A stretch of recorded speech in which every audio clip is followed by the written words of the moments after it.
Two things are going on right now that strike me as kind of like fake laws that have come into existence that look good until you start digging into them and you realize there's really nothing to this law.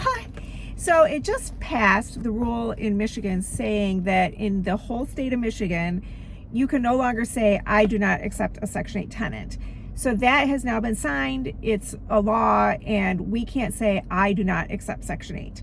So the other thing, though, that came up that probably isn't new, but it's new to me, a tenant shared with the guy who does my leasing, Andrew.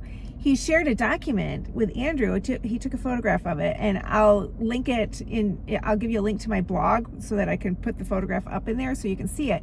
But it's a document from Detroit Housing Commission stating that tenants are not allowed to smoke marijuana on federally subsidized properties, meaning even a single family home. Can't use it for medical reasons, even if they've got it doctored signed or whatever medical reason. If they're using it as plant medicine, they're not allowed to use it as plant medicine, and they are not allowed to have anyone else come to their house and use marijuana. And if it is something that Detroit Housing Commission catches them doing, they can remove them from the voucher. So my head goes to these two rules, and I'm like, and then how do you enforce those? Let's start with the medical marijuana one. Detroit Housing Commission, they barely call you back. They're not making home visits to any of these tenants, so I don't see how that's enforceable. And I know that every time I have gone there, their waiting room smells like marijuana. So I don't think they're using the sniff test on their participants, unless those are the landlords I'm smelling. I don't know. But I don't think they're using that kind of test. And I have not heard of them ever doing, like, I don't know what kind of test you do for marijuana, urine sample or something? I don't know, drug testing them. After I filmed this video, I talked to an authority who told me that it's the inspectors who will see drug paraphernalia or grow equipment, and the inspector will tell the Housing Commission, and people definitely do get kicked off the program for that. But they make them sign it because federally it is a Schedule I substance. And so tenants on Section 8 aren't supposed to have it. And it looks like a win. So all of us taxpayers who don't smoke marijuana are like, yeah, I don't want to pay taxes for somebody that's just sitting around high, you know? And everyone's like, okay, good. We'll make it illegal. Sure. So then this law comes up saying we must say that we have to rent to people on Section 8. So I like Section 8, and I'm kind of laughing because I'm thinking, okay, so now how are the ways that tenants are going to be denied housing anyway, even though you made this law? The law sounds really good. The governor gets to announce it, or she did announce it. She looks great. Look at me advocating for tenants. Nobody can deny you anymore. Well, it's just not that simple. And I can tell you all the ways that tenants are going to end up getting denied anyway. And I was just thinking about it, and I've been reading about it because I talk to other landlords and seeing what other landlords are saying about this.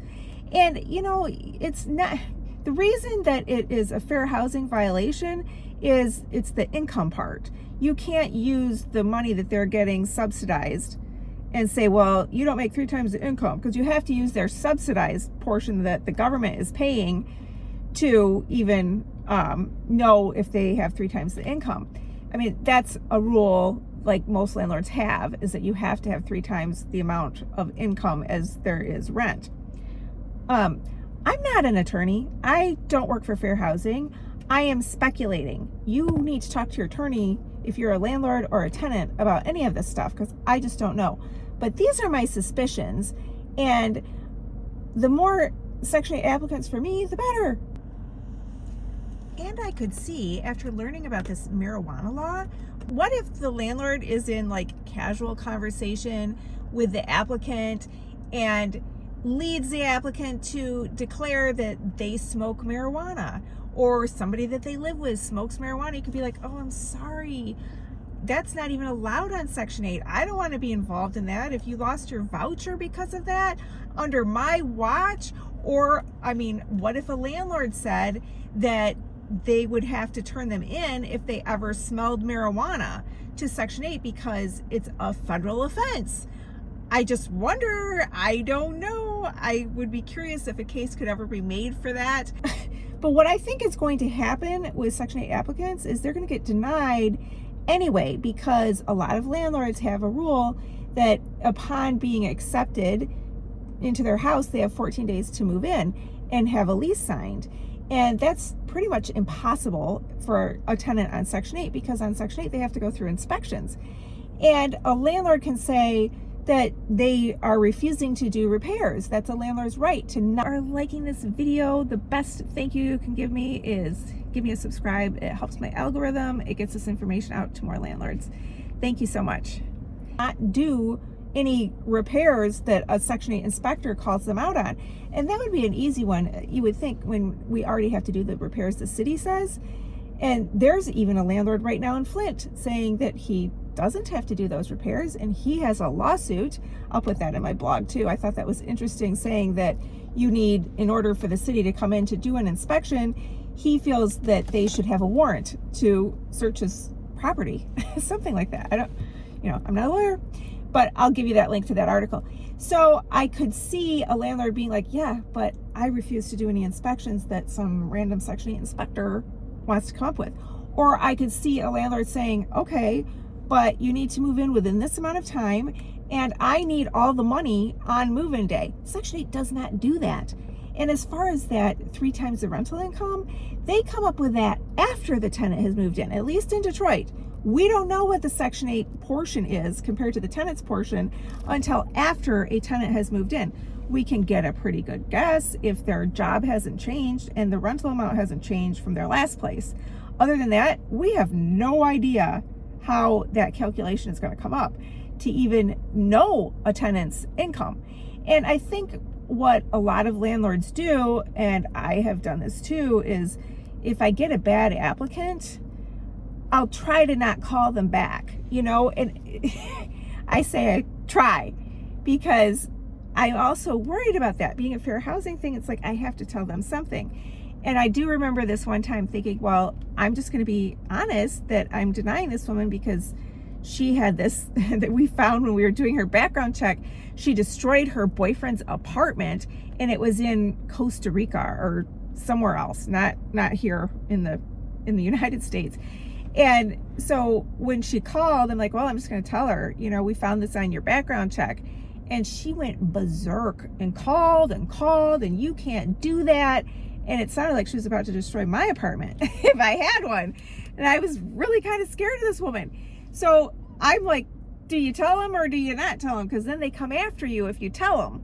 Like, well, truthfully, I can't, because somebody else can move in quicker, and then they're out to get you. So a lot of landlords just like try to avoid people, or they say, you're not qualified for this one, but when I have another one, I'll let you know. Well, that doesn't work. What if they're watching, So I don't know. I foresee landlords wiggling out of this pretty easily, and it just being a win. Like, okay, and you can't smoke marijuana. Like, who's enforcing this? Do you know how hard this would be to enforce? And I'm kind of thinking somebody is going to get caught. And the way that they're going to get caught isn't because they found a workaround with a tenant. The way they're going to get caught is if they were so stupid as to say, I don't accept Section 8. I don't care what the law is. Landlords cannot say that anymore. And I don't know that all landlords know this, but I bet you all the tenants know it. So it's one of those things, to be careful about and to think about, and talk to your lawyer. And if you have questions, I've done this when I've had questions. I have called Fair Housing, and I remember I was reeling off to them, I've got this applicant and this applicant. They're the exact same, absolutely everything, but one of them is just so rude. Do I have to rent to the rude one? And they said, rude is not a protected class. And that was kind of an eye-opener to me. So there's lots of things that aren't protected. And what is protected in this new law is the source of income. But it's hard to make all the rest of it protected. As I say, speculating is not a lawyer. But those are the couple things going on. I do have, on a personal note, in the last 8 months or so, I have lost 20 pounds. and I'm very excited about it. And it wasn't just one simple solution, but there was one thing that I did that I would love to share with you if you want to check that out, a product that I bought that I can offer you a discount code for. So if you're interested in that, check that out.